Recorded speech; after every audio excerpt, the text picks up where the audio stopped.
It's another unmasked, unedited, unwatchable, potentially unhinged video. Welcome along, my friends. I'm Orion Kelly, that autistic guy. I'm all about providing validation and support for autistic people and their loved ones.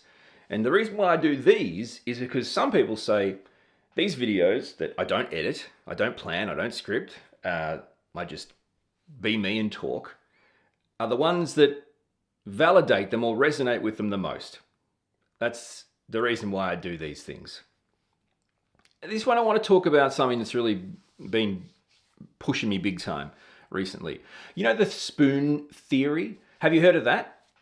The spoon theory. You might hear people that are autistic or people that have, other conditions or disabilities say, I'm running low on spoons or I'm out of spoons today. I bring that up because at this point where I am at life right now, not only have I lost all my spoons, but I don't know if I'll ever get them back. That's how it kind of feels. You probably can't see it out of shot, but I'm just rubbing my hand in a way that feels nice to me. It might seem aggressive to someone else, but it feels nice to me. So I think the premise of spoon theory, in my opinion too, could come back to just one word, which is capacity, right? Not competence, capacity. So I think that's probably one of the more important. Roger, my cat, you can't see it. It just walked through the cords in the camera. Anyway, capacity is a great way of looking at it. So.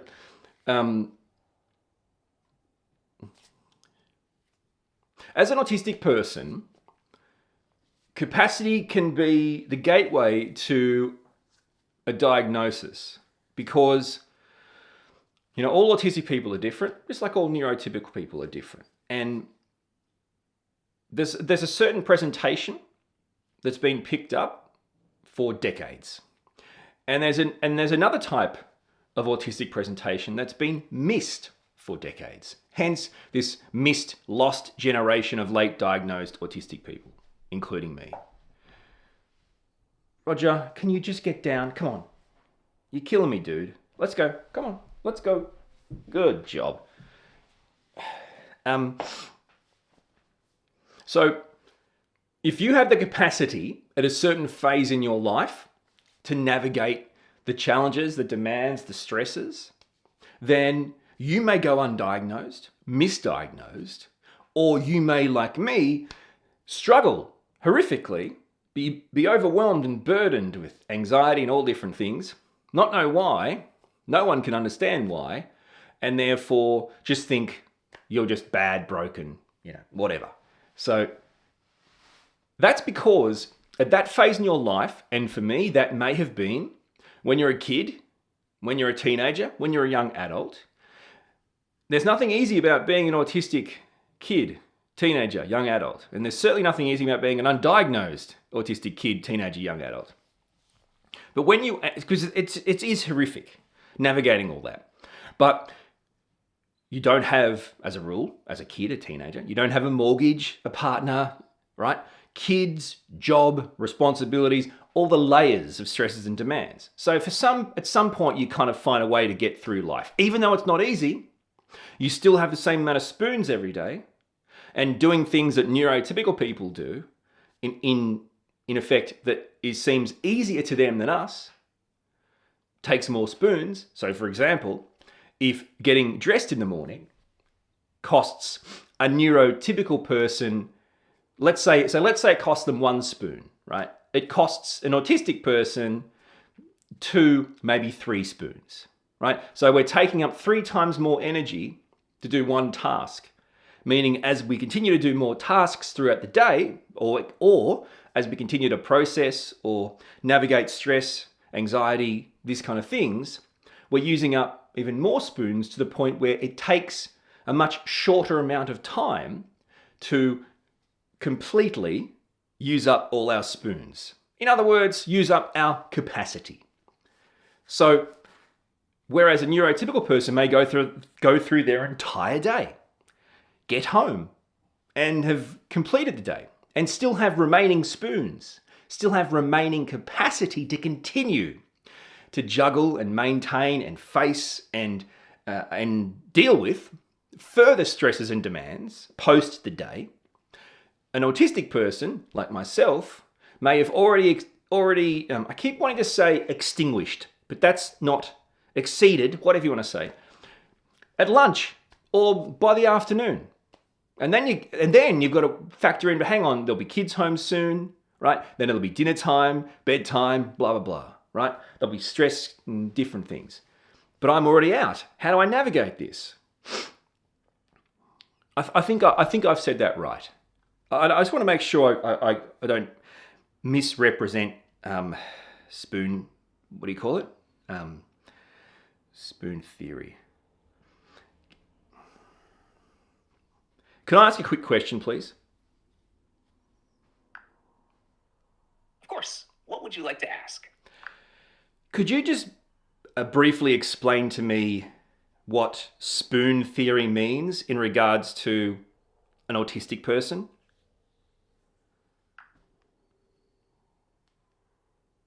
Spoon theory is a metaphor used to describe the energy and effort required for daily tasks, especially for people with chronic illnesses or disabilities, including autistic individuals. Imagine you start the day with a limited number of spoons, each representing a unit of energy. Every activity, whether it's getting dressed, socializing, or working, uses up a certain number of spoons. You have no more energy left for other tasks.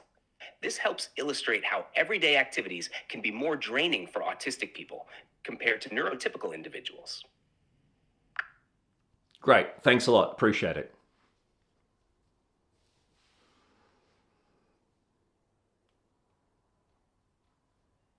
Okay. Did that make sense? So, imagine you start the day with a limited number of spoons, each representing a unit of energy. Each activity, whether it's getting dressed, socializing, or working, uses up a certain number of spoons. Once you run out, you have no more energy left for other tasks. This helps illustrate how everyday activities can be more draining for autistic people compared to neurotypical individuals. Thank you, ChatGPT. Okay, so I hope that's represented a bit. I think my description was pretty similar, and I'm a human. I'm a living, breathing human. Though it is fair to say that at this point in my life, that is probably my closest friend that will still talk to me. So,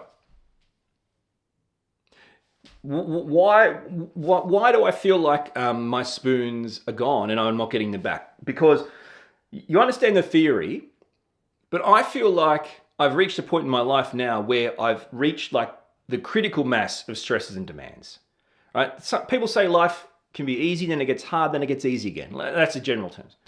I've reached like the critical mass of stresses and demands. By choice, willingly and knowingly, and very happy to do it. Love my wife, love my kids, love my family, right?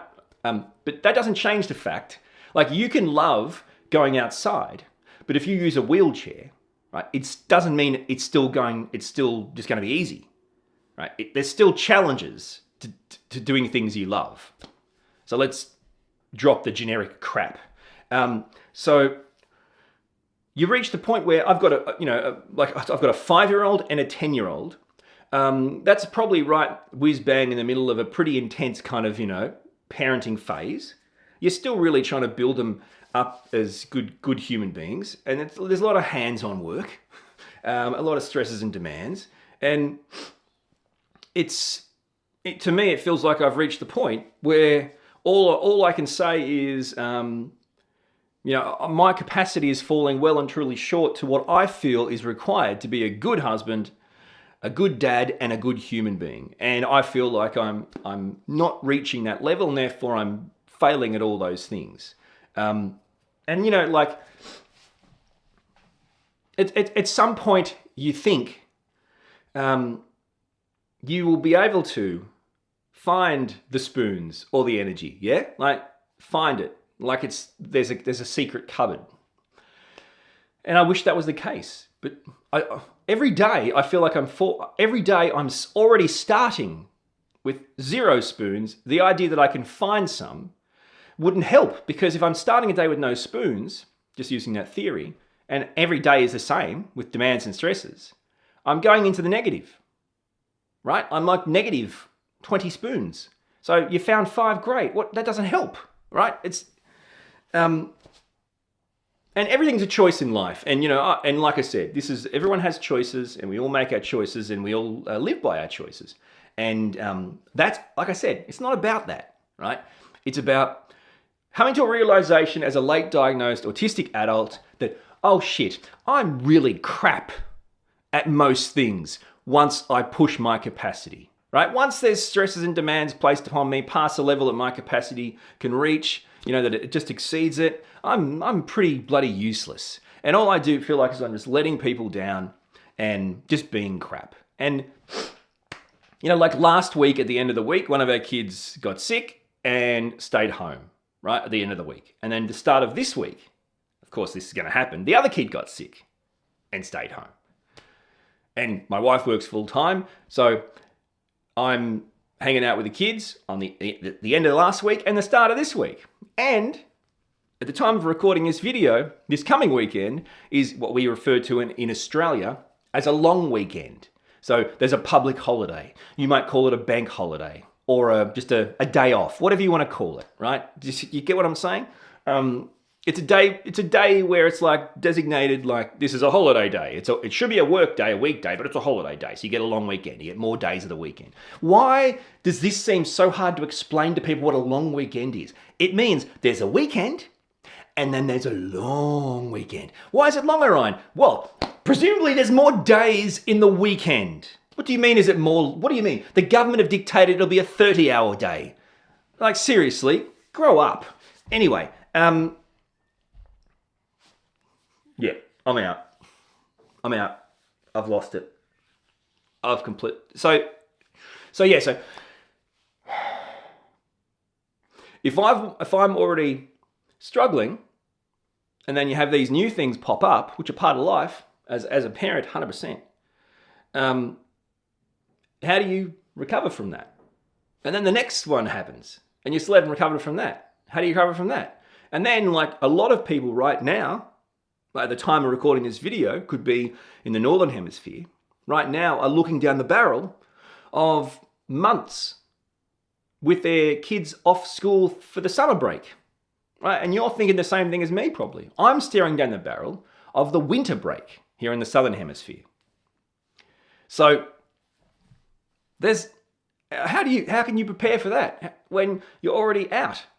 And the reason why I think this is like a really important kind of like conversation to have, like more of a organic, unedited, kind of just straightforward conversation, is because you can tell me, like you can write in the comments or whatever that I'm wrong, but I reckon as late diagnosed autistic adults, if one thing we can relate to more than others universally, it's capacity. But for our capacity to meet the stresses and demands of life earlier in life, we would have been diagnosed earlier. Well, that led to misdiagnosis or no diagnosis. Or, people just outright rejecting. There's something wrong with you, right?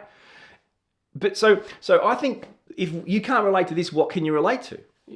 Presumably, because we're adults and we're late diagnosed, we're married, are married, had a kid, the kid was diagnosed, we were diagnosed, right? The kid helped us get the diagnosis. Or we, as we get older, we build up more things, stresses and demands. Now, I can't be the only person that thinks they're reaching that point, that critical mass point of capacity. Now, the question is, how do you fix that? Can you fix that? As autistic people, and the thing is too, this is in like the, take the DSM-5, for example, and not all countries use this to diagnose autism, but, they go through, there's like A to E, I believe, capital A to capital E, yeah, of the diagnostic criteria. And from memory, capital C refers directly to, stresses and demands exceeding the capacity. And we're talking about, on an ongoing chronic basis, right? Because everyone at some point faces stresses and demands that they can't meet. And that's normal, that's life. But as a daily thing, like as a waking up every time with no spoons or lacking capacity, that's a whole nother thing. It really begs the question, if that's part of the criteria, and you've reached that point, it's led to diagnosis, or, and you've reached that point at some point in your journey. Roger, he's eating my tripod. Down, please. Come on, buddy. If you've reached that point, then the diagnostic criteria alone will tell you, so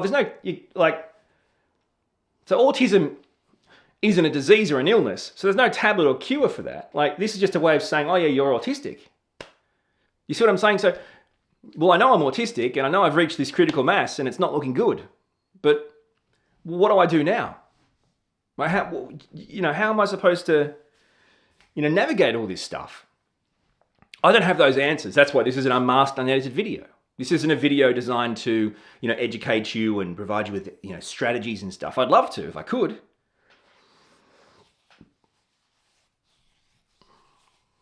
I'd love to. I'll ask my phone. Roger, are you okay, buddy? Do you want to leave the room? Do you want to go out? You want to go out? Out here? Out? You want to go out? No. Okay. How good is... Oh, this is a great video. I say I can't edit it, so just open the door for a cat that doesn't want to go through.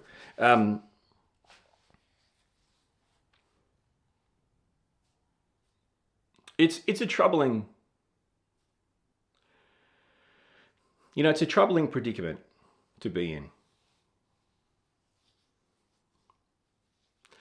The fact of the matter is, as autistic people, there is only so much we are capable of doing at any given time. I'm not trying to say put a ceiling on our abilities to achieve things, but I'm saying you are going to have to put a ceiling on your ability to achieve things at any given time. And that is different. And how do you navigate that?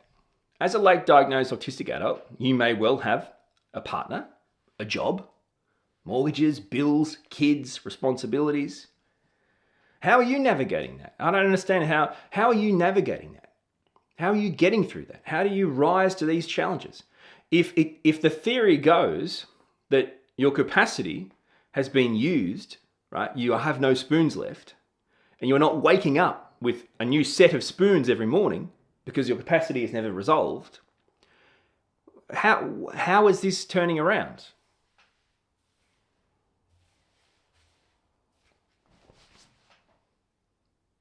I just find this situation really troubling. That's all.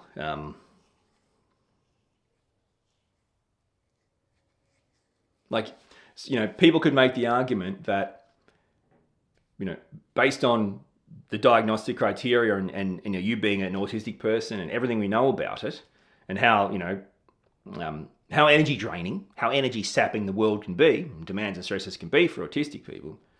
Someone could make the argument, well, you're not supposed to, have partners and kids, or even jobs or mortgages. You're not supposed to have any of these things. People can make that argument. I'm not making that argument, but it's certainly an observation to say, well, I mean, how hard is it? And everyone's life is different. I don't think I'm alone though in saying I'm a late diagnosed autistic adult. I'm married, I have kids, and one of my kids, at least, is autistic. That's my life. But that's not just my life. Chances are it's your life too. And the question is, how do we navigate this, but in a way where we can actually help the autistic kid do it better than us? But and again, it comes back to the same question. Yes, but is that even something? Because if this is, diagnosable criteria of a medically recognized disability, there is no cure for this. There is no kind of like treatment for this. This is just your brain's different. This is how it works. And yes, and people, this is the thing, right? Sometimes people get huffy and puffy when I refer to autism as a disability. And, to that, my response is get stuffed. Get stuffed. That's your own guilt and shame, probably. It is a disability. Why? People go, oh, it's my superpower. It's like, not your superpower. Like, it doesn't mean you don't love the fact you are, right? But it doesn't mean that being who you are still is, on a minute-by-minute basis, disabling your ability to thrive in life. If you wake up autistic and go into the neurotypical world, being autistic is going to, honestly, it's going to disable your ability to move through life smoothly and easily and thrive. Now, if that's not true, then why does every statistic on the planet refer to that in employment and mental health and health services and friendships and relationships and bullying? Like, that, hello, come on. So it is. It is. It doesn't mean it's not good, but it is. And if that's the case, okay, so I'm a disabled person. I'm autistic. I'm a disabled person. There's no question that being autistic disables me in certain situations. That's just a fact. If that's the case, then it's actually, I can't say, oh yeah, but I can have treatment or, cures to, make my legs work again so I don't have to use a wheelchair anymore. It's like, no, my legs won't ever work again. I have to use a wheelchair, and therefore there are certain things I have to accept. Right? You see what I'm saying? So if the same thing is true for me as an autistic person, I have to accept that I have reached my max capacity, and at this point in my life, it can't rise to the level of stresses and demands my life currently has. What does that mean for me? Do you see what I'm saying? Well, it means I'm failing in everything I want to be good at. Husband, father, person, content creator. Like, how is this possible? This is the stuff that, again, these videos aren't for everyone, and I don't care who they're for. I don't care. I don't care, because all I'm doing these videos for people that want these videos. No one has to watch these videos, so this is just my own honest, unmasked thoughts and feelings, just in real time. Yeah, nothing's thought out or processed or condensed or censored. But this is the thing for me. This is my core thing, I reckon. This is my core thing. I'm struggling with my life to have the capacity to be good at it, based on all the stuff in my life. How do I fix that? Well, you can't fix it, Orion. It's part of being a disabled person. No, that's part of being a disabled person, mate. Like, there's strategies you can do to kind of help, but there's that realization. Or we can say, no, Orion's wrong, not true. He can fix it. And then to that I go, great, put in the comments. Can you put in the comments how? I'm waiting to read them. I can't wait. And, the bottom line is, the bottom line is, how do you rationalize that to your own brain, right? Because people are going to say, no, Orion, you can be much better than this. You just got to try harder, right? You've just got to, put the needs of other people or your family or whatever first more. Or, just stop trying to focus on the things that you can't do. But as an autistic person, what are the things that I can't do? Alone time or special interests, things that regulate me and allow me to build up my capacity to get back my spoons. Focusing on those not happening is like, to me, it kind of seems a bit similar to, like a stress response. Like, you're focusing on it because if it doesn't happen, you don't get oxygen, you die. So, that just becomes not helpful. And also becomes not helpful when you start comparing yourself to neurotypical people. Neurotypical people, autistic people, we are all unique, okay? So it doesn't matter if it's once you've met one autistic person, you've met one autistic person. I hate that saying, but anyway. It's the same. Once you've met one neurotypical person, you met one neurotypical person. Everyone's unique, right? Everyone's unique. Everyone's different. But it doesn't mean that because everyone's different and unique, that there's no difference between a different and unique person and a person who has a disability. Goodness sakes. So everyone's different and unique, and then everyone can or cannot have other things, right? Like disabilities and conditions and blah, blah, blah. So it's almost impossible to navigate that through the lens of what people expect of you. And there's nothing worse to me than failing as a husband and a father. And, keep in mind, this is my own perception and thoughts based on, I wish I was better at this. I wish I could do this better. Because in the end, what happens? When you lose your capacity, when you lose your spoons and all your spoons have gone, you've got none left for the day, what happens? You're dysregulated. And autistic people who become dysregulated, what happens? Shutdowns, meltdowns, autistic rage, outbursts, echolalia, palalia, everything possible that an autistic person could do that would agitate, anger, upset, or make anyone else feel uncomfortable, including other autistic people, autistic kids. There's no win, right? There is no win. So even if you tried to rise to this level of this fantasy level, it ends badly anyway. So, oh man. I mean, seriously, guys. And I'm not the person trying to say, or I am not trying to say.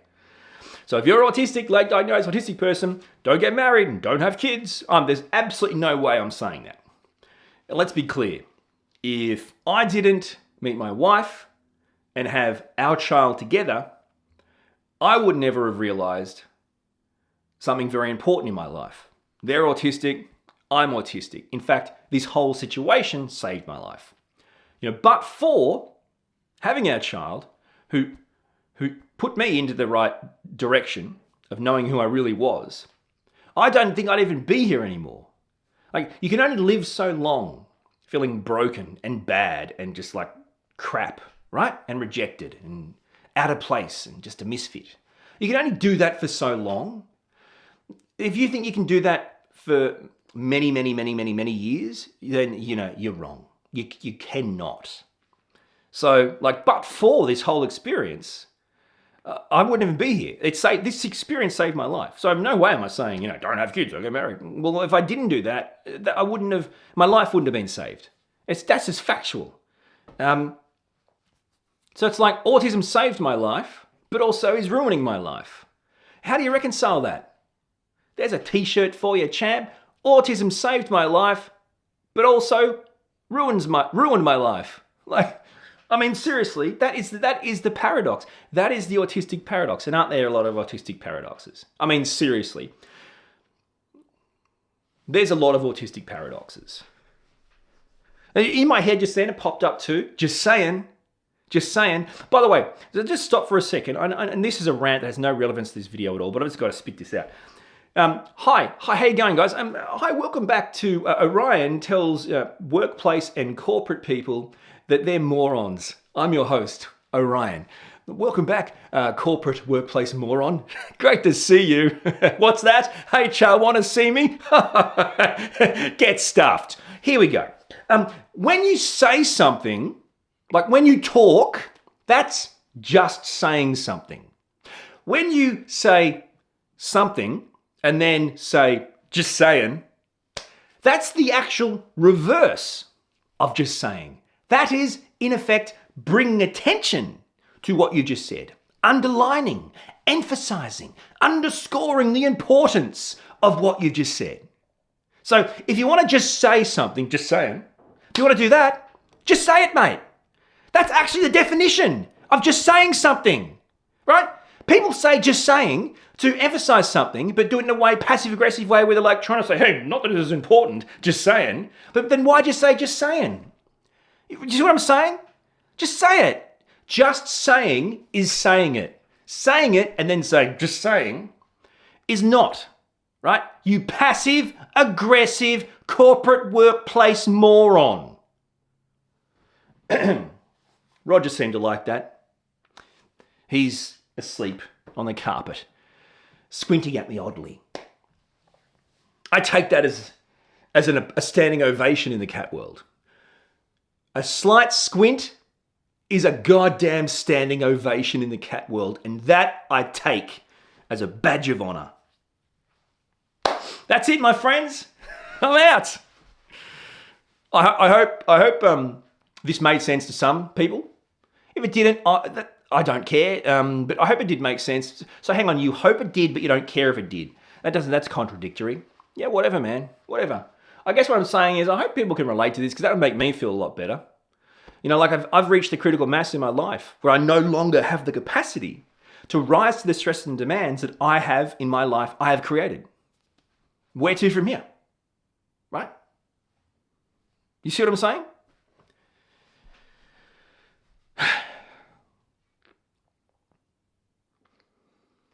I mean, you just wish life was so much easier and more simple. You just wish, like, why can't it be just a neurotypical life? Like that, and you look at it and you just mourn that. It's just like, everything's hard.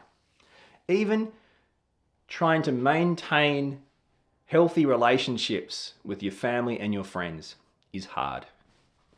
Everything is hard. Everything is confusing. Everything takes so much processing, and it's just... Anyway.